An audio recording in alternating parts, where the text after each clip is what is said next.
ప్రభునందు ప్రియమైనటువంటి దేవుని పిల్లలకు ప్రభు అయిన యేసుక్రీస్తు వారి నామములో వందనములు శుభములు తెలియపరచిన పిల్లరా, గడిచిన దినమంతా కూడా ప్రభు తన కృపావాత్సల్యములు భద్రపరుచుకుని క్షేమమును ఆరోగ్యమును ఆయుస్సును అనుగ్రహించి మరి నూతన దినాన్ని ప్రభు మనకు అనుగ్రహించారండి. 2025వ సంవత్సరము 5వ నెల 12వ దినాన్ని ప్రభు మనకు అనుగ్రహించి మరి ఈరోజు దేవుని వాక్యము, నువ్వు చేయు కార్యములంతటిని ఆస్వాదించుటకును ఆకాశమును తన మంచి ధననిధిని తెరుచును. ద్వితీయోపదేశకాండము 28వ అధ్యాయము 12వ వచనమండి. వాక్యము నమ్మదగినది, పూర్ణాంగీకరమునకు యోగ్యమైనది. దేవుని వాక్యం సెలవిస్తూ ఉంది, నీవు చేయు కార్యమంతటిని ఆస్వాదించుటకును ఆకాశమును తన మంచి ధననిధిని తెరుచును.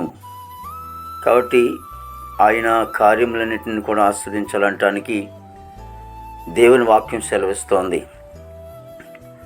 ఎందుకంటే ఆయన మాట మనం శ్రద్ధగా విన్నప్పుడు దేవుడు అందరికంటే హెచ్చుగా ఉంచి గొప్ప ఆశీర్వాదకరంగా మరి ఉంచుతానని దేవుని వాక్యం సెలవిస్తోంది.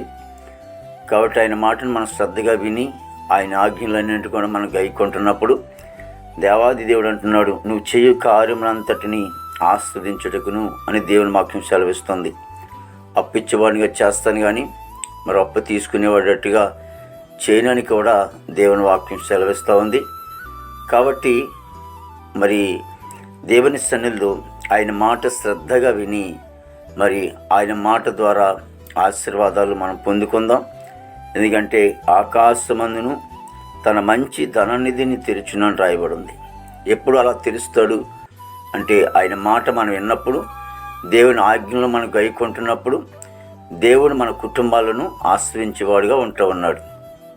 మహాపరిశుద్ధైన తండ్రి, ప్రేమగల యేసునికి వందనాలు స్తుతులు చెల్లిస్తున్నాం ప్రభు. గొప్ప దేవుడు, ఆశ్చర్యకడానికి స్తోత్రాలు దేవా. జీవాధిపతి అయిన తండ్రి నీకు స్తోత్రాలు ప్రభు. ప్రతి కుటుంబాన్ని కూడా దీవించండి, ఆశ్రయించండి. కుటుంబంలో శాంతి, సమాధానం, నెమ్మది, ఐక్యత, ప్రేమ దైత్యమని ప్రార్థించడానికి స్తోత్రాలు. మా భారతదేశాన్ని మీరు దీవించండి, ఆస్వాదించిన ప్రభు నీకు వందనాలు. నెమ్మది, సమాధానం దయచేయండి తండ్రి నీకు వందనాలు. అధికారులు, రాజు అందరికీ మంచి వంతు నింపండి దేవానికి స్తోత్రాలు ప్రభా. మరి ఉద్యోగస్తులందరూ కూడా మంచి వంతు నింపండి దేవా. తండ్రి నాయనానికి స్తోత్రాలు ప్రభా. యవన బిడ్డలను బట్టి ప్రార్థించడానికి వందనాలు. యువకులందరూ కూడా ప్రభా మరి రక్షించుకోండి ప్రభు. దేవతని మార్గంలో నడిపించుకోండి. విదేశం ఉన్నటువంటి బిడ్డలందరి కోసం ప్రార్థిస్తూ ఉన్నాం. అందరికీ మంచి వంతు నింపండి దేవ. పనికి వెళ్ళే బిడ్డల కోసం ప్రార్థిస్తూ ఉన్నాం తండ్రి. మంచి ఆరుగులతో నింపండి దేవ. ఇదిగో తండ్రి యేసునికి స్తోత్రాలు ప్రభా. మా దేశ పాడి పండినంతని బట్టి ప్రార్థిస్తామనికి స్తోత్రాలు. ఇదిగో తండ్రి ప్రభా, మీరు ఆశ్రయించండి.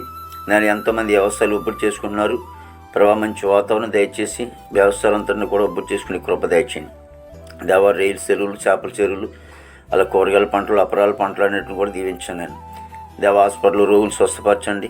జైలు ఉన్న బిడ్డలు విడుదల చేయండి. కోర్టు గొడవలు, కేసు గొడవలను కూడా కొట్టివేసి దేవ. ఈ నెలలో తండ్రి ఆయా చోట్ల ప్రభా సభలు జరుగుతూ ఉన్నాయి దేవ. అనేక మందికి రక్షణార్థంగా సభలు ఉంటే కృప దయచేయండి ప్రభా. ఈ కడవరి దినాల్లో తండ్రి అయా ఇదిగోనని ప్రభా నీ తోటి తిరిగి రక్షించే కృప దయచేయమని ప్రార్థిస్తామనికి స్తోత్రాలు నాయన. రక్షణ లేని వారికి రక్షణ దయచేయండి ప్రభా. ఇగో మారు మనసు లేని వారికి మారుమని దయచేయండి. వివాహం లేని బిడ్డలకి వివాహం దయచేయండి. గృహం లేని వారికి గృహం దయచేయండి.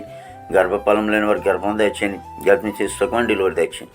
తల్లి బిడ్డకి క్షేమం దయచేయమని ప్రార్థిస్తామనికి స్తోత్రాలు. ప్రతి సేవకుడు, సేవకురాలు, వారి కుటుంబం, బిడ్డలను, సంఘముని మీరు ఆశ్రయించండి. ఈ దినమంతా కొన్ని విశేషమైన కృపతో నింపి నీ నామానికి మాత్రం మహిమ తెచ్చుకోండి. యేసుక్రీస్తు వారి నామములో ఇచ్చినాం తండ్రి. ఆమేన్, ఆమేన్, ఆమేన్.